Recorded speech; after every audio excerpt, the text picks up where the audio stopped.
नमस्कार मित्रांनो, सुस्वागतम. घरोघरी मातीच्या चुली या मालिकेच्या आजच्या भागामध्ये अगदी मनपूर्वक मी तुमचं स्वागत करते. आजच्या भागामध्ये आता जानकी ही मकरंदच्या रूममध्ये असते आणि मकरंद अगदी तेथे तिच्याकडे पाहतच असतो आणि त्याच वेळेस आता ऋषिकेशचा कॉल येतो. आता ऋषिकेशचा कॉल आल्यानंतर जानकी आता ऋषिकेशचा कॉल म्हणून आता फोन असा समोर धरते, तर मकरंद लगेच तिच्या हातातील फोन खाली पाडून देतो. आता जानकी बघते तर काय मकरंद खुर्चीवर नसतो आणि तो तिच्या समोर अगदी उभा राहिलेला आहे. आता जानकीला आनंद झाला, कारण मकरंद आता स्वतःच्या पायावर उभा राहू शकलेला आहे. तेव्हा आता मकरंद म्हणतो की हे बघ, मी खरंच तुझ्यासाठी मात्र आता अगदी उभा आहे. तुझ्यासाठी मी अगदी स्वतःच्या पायावर उभा राहू शकलो आणि खरंच तुझ्यासाठी आता मात्र मकरंदला आनंद झालेला आहे आणि तो जानकीला परत मिळवण्याचा प्रयत्न करत आहे. तेव्हा आता जानकी त्याच्याकडे रागाने बघते आणि परत स्वतःला आवरत म्हणते की मकरंद तू खाली बसून घे, तुला त्रास होईल. तेव्हा आता मकरंद म्हणतो की नाही जानकी, हे बघ 12 वर्ष मी एका खुर्चीवर अगदी खिळून बसलो होतो आणि मला माहिती नाही की कसा मी स्वतःच्या पायावर आज उभा राहू शकलो आणि 12 वर्षानंतर पहिल्यांदा मी आज उभा राहिलो. 12 वर्षानंतर माझ्यामध्ये काय असं संचारलं आणि इतकी वर्ष मी तुझीच वाट बघत होतो आणि हे बघ जानकी, मी तुला कुठेही जाऊन देणार नाही. म्हणून तो जानकीला धरायला येतो आणि खाली पडणार असतो. तो जानकी त्याला धरते आणि मकरंद असं म्हणते. मकरंदला सावकाश असं म्हणते, त्याला धरून पुन्हा उभा करते. जानकीने मात्र आता त्याला धरून सावरलेलं असतं, पडता क्षणी वाचवलेलं असतं. तेव्हा तो जानकीचा जो आपल्या हातामध्ये हात आहे तो हात धरतो आणि म्हणतो की तू आहेस ना मला सावरायला, आणखी तू आहेस ना माझ्यासोबत आणि कायम आयुष्यभर तू माझ्या सोबतच राहशील ना. त्यावरती मात्र आता जानकी म्हणते की तू काय बोलतोस, हे तुझं तुला कळतं का? अरे 12 वर्षापूर्वीच्या सगळ्या काही आठवणी, काही भूतकाळ होता आणि त्या भूतकाळाला मी मात्र अगदी पुसून टाकलेला आहे आणि आता मात्र त्या भूतकाळाला माझ्या आयुष्यामध्ये कोणतंही स्थान नाही. हे फक्त त्या भूतकाळाचं सावट माझ्या कुटुंबावर आलेलं आहे आणि त्याचा सगळ्यांना आम्हाला त्रास होतोय. तुझ्या बहिणीने मात्र आता आम्हाला खूप त्रास दिलेला आहे, त्यामुळे प्लीज तू तिला हे सर्व थांबवायला सांग. आता माझ्या कुटुंबाचा प्रश्न आहे, हा हात जोडते तुझ्या समोर, प्लीज तू तुझ्या बहिणीला समजावून सांग, अगदी माझ्या कुटुंबासाठी. त्यावरती आता लगेच मकरंद म्हणतो की हे बघ, माझ्या बहिणीचा माझ्यावर खूप जीव आहे. माझं सुख कशात आहे, माझा आनंद कशात आहे, हे सगळं काही तिला माहिती आहे आणि हे बघ तिने थांबावं असं तुला वाटतं ना, मग तू माझ्यासोबत थांब. तेव्हा हे बघ तुझ्याकडे मात्र आता 2 पर्याय असतील, एकतर ऋषिकेश किंवा एकतर मी. आता मकरंदच्या मनात अजून सुद्धा हे घाणेरडेच विचार आहेत, म्हणून जानकीला राग येतो. जानकी रागाने म्हणते की अरे मकरंद, तू अजून त्याच ठिकाणी आहेस. मकरंद माणसाने वाहत्या पाण्यासारखं असावं, एका जागी जर थांबून राहिलं तर त्याचं डबकं बनतं आणि त्या डबक्यामध्ये साचते तर ती फक्त आणि फक्त घाण. हे बघ, जे काही होतं ते अगदी एक भूतकाळ होता, त्यामुळे आता तू तुझ्या भविष्याचा विचार कर. तेव्हा आता मकरंद म्हणतो की हो जानकी, मी भविष्याचाच विचार करत आहे. केवळ 12 वर्ष मी या सगळ्याची वाट पाहिली आणि आता सुद्धा मी भविष्याचाच विचार करत आहे. तेव्हा आता मकरंद म्हणतो की हे बघ, मला पूर्ण खात्री आहे की संपूर्ण भूतकाळ मात्र अगदी माझं आनंद बनेल आणि आता मात्र तू जर माझ्या आयुष्यामध्ये आलीस तर सगळं काही अगदी व्यवस्थित होईल.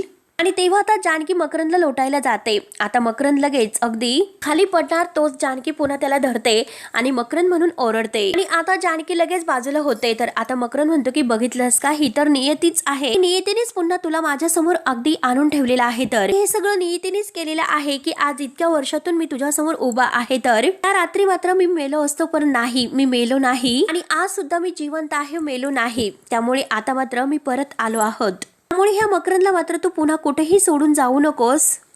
जानकीला मात्र आता ह्या मकरंदचा खूपच राग येतो. त्यानंतर आता इकडे ऋषिकेश जानकीला शोधत असतो. आता जानकीची सगळी काही विचारपूस तो सगळीकडे करत असतो. धावतच प्रत्येक माणसाजवळ येत असतो आणि आपल्या मोबाईल मधील जानकीचा फोटो दाखवून तो सगळ्यांना विचारत असतो. परंतु अजूनपर्यंत मात्र त्याला कोणीही जानकीला बघितलं असं सांगत नाही. वेड्यासारखं तो जानकीला शोधत असतो. त्यानंतर आता इकडे जानकी आता विचारत पडलेली आहे. तर मकरंद तिला विचारतो की कसला विचार करते. हे बघ, जास्त विचार करू नको जानकी आणि त्या ऋषिकेशकडे जाण्याचा हट्ट सोडून दे आता. आणि हे बघ, मी सांगतो ते तसे कर, कारण माझा हात धर म्हणून आपला हात पुढे करतो. हे बघ, पुन्हा एकदा आपण एकत्र येऊ आणि आपलं आयुष्य आहे तर ते अगदी पुन्हा छान असं जगू. आणखी मात्र आता आपण मेलेलो बरं राहील. जर तुम्हाला पुन्हा सोडून जाणार असेल तर आपण अगदी मेलेलो बरं राहील. हे बघ, लक्षात ठेव, मी तुला जिवंत नाही जाऊन देणार. त्यावरती आता जानकी हसते. जानकी म्हणते की काय म्हणालास, हा तर खरा मेन मुद्दा आहे.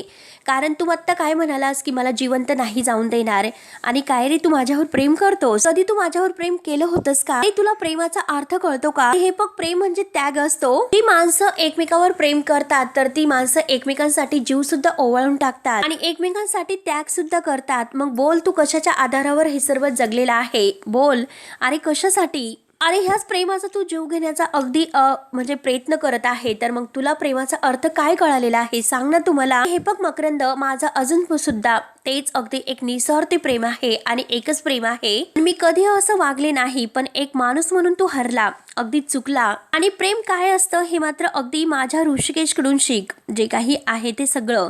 ऋषिकेश कसं वागतो, ऋषिकेश काय करतो, याचा कोणताही गुण मात्र तुझ्यामध्ये नाही. तू जे काही वागतोस ना ते चुकीचं वागतो. मी माझ्यावर खरं प्रेम केलेलं आहे आणि ते जे काही वागत आहे म्हणजे अगदी मन भरून त्यांनी माझ्यावर प्रेम केलेलं आहे आणि अजून सुद्धा माझ्यासाठी स्वतःचा जीव सुद्धा ते द्यायला तयार असतात. इतके माझ्या जीवाला ते जपतात. माझं फक्त आणि फक्त ऋषिकेशवरती प्रेम आहे आणि फक्त मी ऋषिकेशची आहे. तर त्यानंतर आता इकडे ऐश्वर्याला ज्या गुंडांनी बांधून ठेवलेला आहे तर ऐश्वर्या मात्र त्यांच्याकडे पाहत आहे. ते सगळेजण आता पत्त्याचा डाव खेळत आहे आणि पत्त्याचा डाव खेळत असताना ऐश्वर्याच्या तोंडामध्ये मात्र त्यांनी बोळा कोंबलेला आहे. त्यामुळे ऐश्वर्याला आरडाओरडा करता येत नाही. परंतु ऐश्वर्या मात्र त्यांच्या अगदी तावडीतून सोडवण्याचा स्वतःला प्रयत्न करत आहे. त्यानंतर जानकी इकडे मकरंदला स्पष्ट सांगते की हे बघ, मी ऋषिकेश शिवाय कोणाची नाही होऊ शकत आणि त्यासाठी मला मरण जरी आले तरी सुद्धा मी ते पत्करायला तयार आहे. माझ्या ऋषिकेशसाठी मी मरायला सुद्धा तयार आहे, असे स्पष्टपणे जानकी त्या मकरंदला आता उत्तर देते. तसा मकरंदला राग येतोय. अगं तू असल्या प्रेमाचंच म्हणते आणि ज्याच्यावर तुझं प्रेम आहे म्हणते तर तो तर एकटा पडेल. किंवा आता जानकीला हसायला येतं. जानकी हसते आणि म्हणते की अजून सुद्धा तुला कळालेलं नाही. अरे ज्या माणसावर आपण अगदी नितांत निस्वार्थ प्रेम करतो ना त्याच्या आठवणी सुद्धा आयुष्य काढू शकतो. हे मात्र तुझ्यासारखे अगदी एकतर्फी प्रेम करणाऱ्या जीव घेण्या माणसाला नाही कळणार, लक्षात घे. पण मुळात म्हणजे तुला प्रेम काय असतं हेच कळालेले नाही. तर आणि हे बघ, तू 12 वर्ष मात्र माझी वाट बघितलेली आहे आणि 12 वर्षानंतर मात्र तू असा उभा राहिलेला आहे. तर तू फक्त अगदी असा उभा राहण्याचा विचार केलेला आहे, पण 12 वर्षात तू कधी माझ्या सुखाचा आणि आनंदाचा विचार केलास का? तू नाही करू शकणार. त्यामुळे तुला प्रेम नाही तर स्वार्थ कळतोय आणि तुझ्या मनामध्ये फक्त आणि फक्त वेडेपणा आणि तिरस्कार आहे. आणि ह्या तिरस्कार आणि ह्या वेडेपणामुळे शेवटी तुला काय मिळालं आहे तुला तर माहितीच असेल. आणि आता जानकी त्या खुर्चीकडे बोट दाखवते आणि हे मिळालेलं आहे असं म्हणते, कारण ही व्हीलचेअर मात्र तुझ्या नशिबात मिळालेली आहे हे लक्षात ठेव. आठवतो तुला मकरंद, ह्या व्हीलचेअरवर तुम्हाला अगदी बांधून ठेवलं होतं. वेळेस मात्र अशाच व्हीलचेअरवर तुम्हाला बसून माझ्याशी लग्न करण्याचा जो काही प्रयत्न केला होता तो मी नाही विसरू शकत. आता त्या क्षणाची मात्र मकरंदला आठवण होते, कारण बळजबरीने तो मात्र आता जानकीशी लग्न करत होता. आणि हे बघ, या जन्माची जी फळं आहे तर ह्याच जन्मामध्ये भोगावी लागतात मकरंद, हे लक्षात ठेव. हे बघ, तुझे भोग मात्र अजूनपर्यंत संपलेले नाही, म्हणूनच नियतीने मात्र मला तुझ्यासमोर उभं केलेलं आहे हे लक्षात ठेव. मकरंदला खूपच राग येतो. मकरंद म्हणतो की बास कर जानकी, सगळं काही बास कर. इकडे ऐश्वर्या मात्र अगदी मोठमोठ्याने ओरडण्याचं नाटक करते. तिला खूप त्रास होत आहे, कारण आता तोंडामध्ये सारखा बोळा आहे, त्यामुळे मात्र आता ती ओरडत असते. आणि तेवढ्यात पत्ते खेळता खेळता मात्र तो गुंड उठतो आणि तिच्या तोंडातील तो बोळा आहे तर तो बाजूला फेकून देतो. ऐश्वर्यात अगदी म्हणजे जोरजोराने ठसका लागत पाणी करत असते आणि तो गुंड तिला पाणी द्यायला जातो. पाण्याची बॉटल घेऊन मात्र तो तिच्या समोर जाणार, तोच ऐश्वर्या मात्र आपले हात आहे तर ते हिसक्याने सोडते आणि सनकनी मात्र त्याच्या एक कानामागे देऊन त्याला खाली पाडते. त्यामुळे आता समोर जे काही गुंड बसलेले आहे तर त्या गुंडांना सुद्धा ऐश्वर्या एक हात करून सगळ्यांना मारत असते. ऐश्वर्या त्यांच्यावर आता भारी पडलेली असते आणि तुटून पडलेली आहे. त्यानंतर आता इकडे सारंग घरी येतो आणि सारंग मात्र नानांना विचारतो की जानकी वहिनी आणि ऋषिकेश दादा कुठे आहे. तेव्हा आता सौमित्र म्हणतो की जानकी वहिनी कुठे गेली माहिती नाही, परंतु ऋषिकेश दादा तिला शोधायला गेलेला आहे.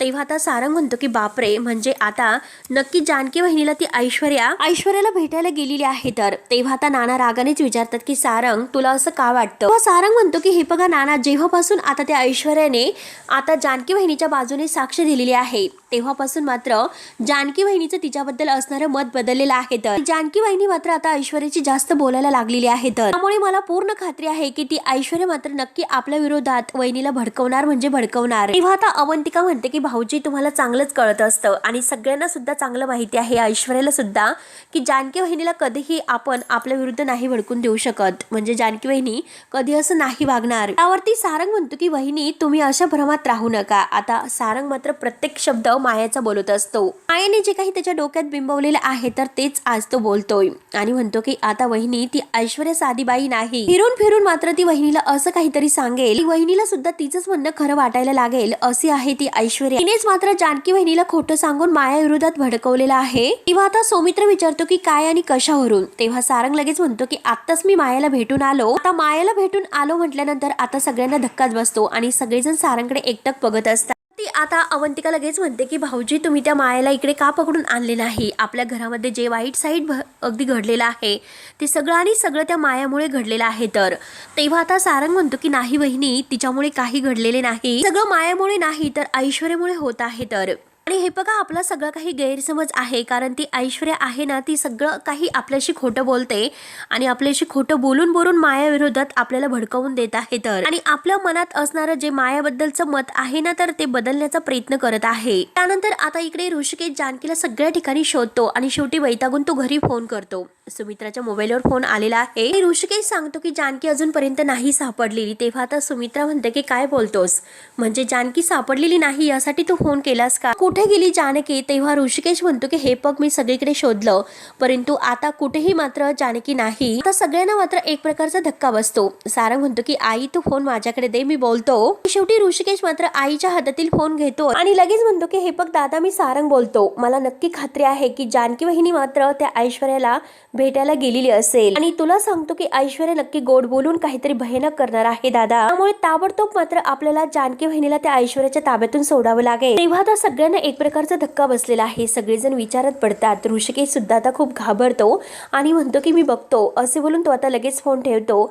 ऋषिकेशला आता फार टेन्शन येते. त्यानंतर आता इकडे ऐश्वर्याने गुंडांची चांगली धुलाई केलेली आहे, प्रत्येकाला अगदी धोपटून काढलेला आहे. शेवटी आता सगळ्या गुंडांना ती मारतच असते. आता कसं बस आपला जीव वाचवण्याचा ती प्रयत्न करत आहे. तर प्रत्येक गुंड तिच्यावर अगदी उठून उठून हल्ला करायला येतो पण ऐश्वर्या पुन्हा त्याला अगदी चांगलीच मारते. त्यांच्या डोक्यात अगदी पूर्ण मार तिने दिलेला आहे. तेवढ्यात एक गुंड मागून येतो आणि ऐश्वर्यावर अगदी जोरात मारणार. तोच ऐश्वर्या एकदा एका बुक्कीत अगदी एका लाथेत त्याला अगदी बाजूला पाडते. त्यानंतर आता इकडे मकरंदने मात्र आता जानकी आणि त्याच्यासाठी 2 ग्लास ज्यूस घेऊन आलेला आहे. तो जानकीला खाली बसायला सांगतो. जानकी मात्र रागाने त्याच्या समोर सोफ्यावर बसते आणि तो जानकीला म्हणतो की हे बघ मला मात्र माझं प्रेम सिद्ध करण्याची गरज नाही आणि तुला ते प्रेम समजावं याची अपेक्षा होती. तर हे बघ जानकी अरेंज मॅरेज करतात तर ते नवरा बायको त्यांचं एकमेकावर कधीही प्रेम नसतं. हळूहळू मात्र त्यांच्यामध्ये प्रेम हे होत जातं आणि त्यांचा संसार सुखाचा होतो. आणि हे बघ असे कितीतरी उदाहरणं आहे तर ते देता येतील. आता जानकीला इतका राग येतो. जानकी रागाने म्हणते की हे बघ मकरंद.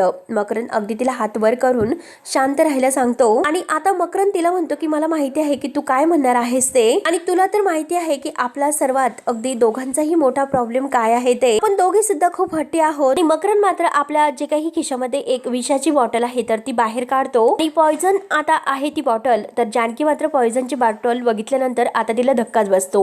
मकरंद नेमकं काय करत आहे जानकीला काही कळत नसतं. जानकी त्याच्याकडे पाहतच असते आणि आता मात्र मकरंद ते पॉइझनची बॉटल अगदी उघडतो आणि ते ग्लास मध्ये पॉइझन टाकतो. त्या ग्लास मध्ये पूर्ण पॉइझन तो ओतून देतो. त्यानंतर आता इकडे ऐश्वर्याने मात्र त्या गुंडांच्या तावडीतून आपला जीव वाचवलेला आहे आणि तेवढ्यात आता तेथे माया येते. माया दरवाजा उघडून बघते तर काय तिचे गुंड मात्र खाली पडलेले आहेत आणि माया मात्र लगेच ऐश्वर्याची संधी धरते आणि काय ग कुठून तुला इतका माज आलास आणि त्या जानकीवर इतकं प्रेम उतू जायला लागलं म्हणून ऐश्वर्याला ती जोरात ढकलून देते आणि ऐश्वर्याचे मात्र अगदी जोरात गळा दाबते आणि म्हणते की काय ग माझ्या विरुद्ध प्लॅनिंग करतेस का. आता ऐश्वर्या काही कमी नसते. ऐश्वर्या सुद्धा आता मायाचा गळा जोरात दाबते आणि म्हणते की काय ग तू तर प्लॅनिंग करून जानकीच्या हातून मला मारायला निघाली होतीस. इतक्यात सर्व काही विसरलीस का तू. आता माया पुन्हा तिला अगदी गळा दाबते आणि तिला अगदी गळा दाबून अगदी तिला गळा जोरजोरात दाबत असते आणि तिची अगदी गचंडी धरते. तेव्हा आता ऐश्वर्या ही अगदी खाली पडलेली असते आणि मायेने तिची गचंडी धरून तिला धमकवण्याचा प्रयत्न करत आहे. तेवढ्यात ऐश्वर्या सुद्धा तिला भारी भरते आणि एक लाथ देऊन मात्र तिला लाथेने खाली पाडते. आता माया ही ती खुर्चीवर जाऊन पडते. पुन्हा मात्र आता ऐश्वर्या तिच्या एक सणकणी तोंडात ठेवून देते. ती म्हणते की तुला काय वाटलं की तू आता मला आणि जानकीला मारून सुखाने जगू शकशील का. आता माया पुन्हा आता ऐश्वर्याचा जोरात गळा दाबते आणि असं करता करता दोघीमध्ये चांगली झटापट सुरू असते. त्यानंतर आता इकडे मकरंद एका ग्लासमध्ये पॉयझन ओततो आणि जानकीला म्हणतो की हे बघ, तुझ्या अगदी समोरच जे ग्लास आहे तर त्यामध्ये पॉयझन आहे. ह्या 2 ग्लासापैकी एका ग्लासमध्ये पॉयझन आहे, दुसऱ्या ग्लासमध्ये फक्त आणि फक्त ज्यूस आहे. त्यामुळे तुला आता या 2 ग्लासापैकी एक ग्लास निवडायचा आहे. तू जर मात्र नुसता सरबताचा ग्लास प्याली तर समजेल मी मात्र म्हणजे तू माझी निवड केलेली आहे. तर जर मी तुला नको असेल तर तू मात्र तो ग्लास निवडशील. जसं तुला मागाशी म्हटलो ना, तू मेलेली बरी राहील, मग तसं. आणि खरं तर ह्या जीवन मरणाच्या गोष्टी आहेत आणि त्या नियतीनेच ठरवलेल्या पाहिजे. हे बघ, आता मात्र तुला ठरवायचं आहे की तुझ्या आयुष्याचं काय करायचं. त्यासाठी 2 चान्सेस मी तुझ्या समोर ठेवलेले आहेत. आता जानकीच्या डोळ्यात पाणी असतं. जानकी त्या ग्लासकडे पाहत असते. त्यानंतर आता इकडे माया ही ऐश्वर्याचा जोरात गळा दाबत म्हणते की माझं जगणं मी माझ्या दादाच्या नावावर केलेलं आहे. तर एकदा जानकी मात्र माझ्या दादाची झाली तर मी जगले मेले किंवा काही मला फरक पडत नाही. तेव्हा मात्र ऐश्वर्या म्हणते की जर जानकीने तुझ्या दादाला मारलंस तर तू काय करशील. तेव्हा आता माया ही विचार करत असते आणि त्याच संधीचा फायदा घेऊन ऐश्वर्या तिचा अगदी हात बाजूला करते आणि तिची पुन्हा गचंडी धरते. जोर जोरात मात्र आता भिंतीवर तिचं डोकं आपटत असते आणि त्याच वेळेस आता माया ही अगदी तिच्यावर भारी भरते. माया लगेच ऐश्वर्याला जोरात ढकलून देते आणि म्हणते की काय तू माझ्या दादाला मारणार. ती जोर जोराने मात्र तिच्या कानामागे देत असते आणि एक एक कानामागे देत म्हणते की बोल, माझ्या भावाला तू मारणार आहेस का, बोल ना.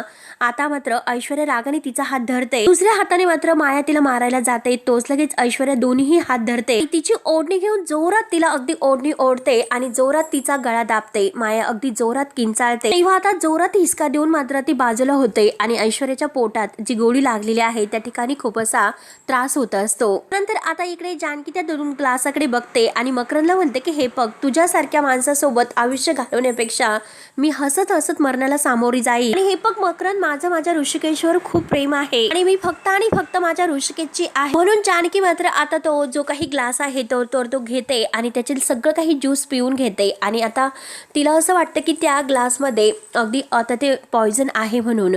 आणि ती आता ऋषिकेशची आणि ओवीची आठवण करत सगळ्या काही आठवणी मात्र डोळ्यासमोर ठेवून तर तो ज्यूसाचा ग्लास आहे तो पित असते.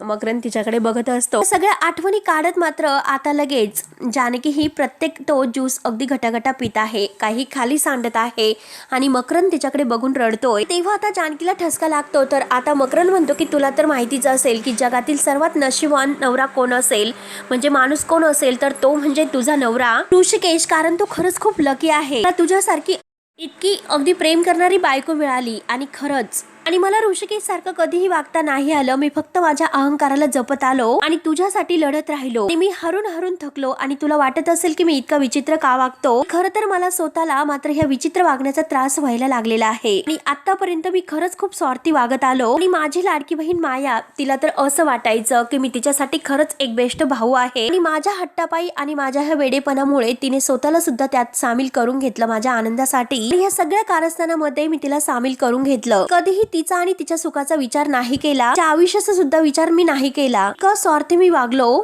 आणि माझी बहीण सुद्धा मात्र टोकाला जाऊन काय काय करू शकली आणि मी तिला नाही अडू शकलो, याचं सुद्धा मला खूप वाईट वाटतं. तिच्या आयुष्याचा मी विचार कधी केलाच नाही. त्यामुळे आता बास झालं आणि या सगळ्या परिस्थितीमधून तुमच्या सगळ्यांची सुटका मात्र होऊ शकते. तेव्हाच होऊ शकते की जेव्हा मकरंद तुमच्या आयुष्यामधून निघून जाईल. हे बघ जानकी, आता शेवटचं बाय म्हणण्याची वेळ आलेली आहे. तर आता जानकी म्हणते की मकरंद तू काय बोलतोस. तेव्हा आता मकरंद म्हणतो की जानकी, हे बघ मला माहिती होतं विषाने भरलेला ग्लास पिशील म्हणून. तू ऋषिकेशवर खूप प्रेम करते हे सुद्धा मला ठाऊक आहे. गेली 12 वर्ष मात्र मी हाच विचार करत होतो. मला जिवंत राहण्याचा कोणताही हक्क नाही कारण मी खूप स्वार्थी वागलो. त्यामुळे आता जे झाले ते बाद झाले. आता हीच ती वेळ आहे मला सगळ्यांना मात्र सुखाने जगून देण्याची. जानकी समोर मात्र आता तो ज्यूसाचा ग्लास आहे तो पिऊन घेतो. जानकीला हेच कळत नाही की त्यामध्ये विष आहे किंवा नाही. आता मकरंद जानकीला म्हणतो की हे बघ, तुझ्या समोर जो ग्लास मी ठेवलेला होता तो त्यात विष नव्हतं. जे तो ग्लास प्यालेले आहे त्यात विष नव्हतं. काही मिसळलं होतं, ते फक्त आणि फक्त पाणी होतं. आता जानकीच्या जीवात जीव येतो कारण तिच्या जीवाला काही झालेले नाही म्हणून ती अगदी दीर्घ श्वास सोडते. आता मकरंद पुढे म्हणतो की विष मात्र ह्या ग्लासात होतं की जो ग्लास मी प्यालो. हे ऐकून आता जानकीच्या पायाखालची जमीन सरकते. जानकी, तुला काय असं वाटलं की मी तुला मरून देईल. मी कसं असं करेल बरं. आणि हे बघ जानकी, मी स्वार्थी होतो परंतु माझं तुझ्यावर प्रेम होतं आणि ते प्रेम मी कसं असं वाया जाऊ शकेल. तुला कशाला मी काही होऊन देईल आणि तू फक्त आणि फक्त सुखाने जगावी यासाठी मात्र माझी अपेक्षा आहे. जे काही ग्लासातील ज्यूस मी प्यालो त्यात विष विष होतं आणि हे बघ जानकी, आता तुमच्या सगळ्यांचा मी निरोप घेत आहे की सगळेजण सुखाने जगा आणि मला आता शांततेने मरून द्या. तेव्हा आता जानकी मात्र अगदी मकरंदकडे बघत असते. मकरंद अगदी डोळे बंद करून घेतो आणि जानकी अगदी त्याच्याकडे धक्क्यानेच पाहत असते. आता मित्रांनो, हा भाग येथे संपतो. पुढील भागांमध्ये मकरंदच्या तोंडातून आता वगैरे फेस वगैरे येत आहे. मकरंद खाली पडलेला आहे. जानकी मकरंद मकरंद करत असते. तेवढ्यात मकरंद अगदी म्हणजे खाली पडून त्याचा जीव जातो आणि तेवढ्यात तेथे ऐश्वर्या येते. ऐश्वर्या म्हणते की जानकी, आता इथे पोलीस येतील, त्यामुळे तू जा इथून. तो गेलेला आहे जानकी. तेव्हा आता जानकीला अगदी धक्का बसतो आणि ऐश्वर्या तिला जायला सांगत असते. आणि आता मात्र तेवढ्यात पोलिसांची गाडी वगैरे येते आणि जानकी आता तेथून निघून जाते. तेव्हा मात्र ऐश्वर्या म्हणते की तू अडकू नकोस आणि जो ग्लास आहे तर ते ग्लासावरील मात्र आता जानकीचे ठसे आहे तर ते पुसून काढते. काही झालं तरी जानकी, मी तुला अडकून नाही देणार आणि माझी पूर्ण खात्री आहे आणखी तू यातून मला वाचवशील. ऐश्वर्याची गद्दारी मात्र आता सगळ्यांनी बघितलेली आहे. आता यापुढे मात्र इमानदारी बघतील. तेव्हा मित्रांनो, पुढे नक्की काय होतं हे बघण्यासाठी आपल्या चॅनलला नक्की सबस्क्राईब करत राहा. धन्यवाद.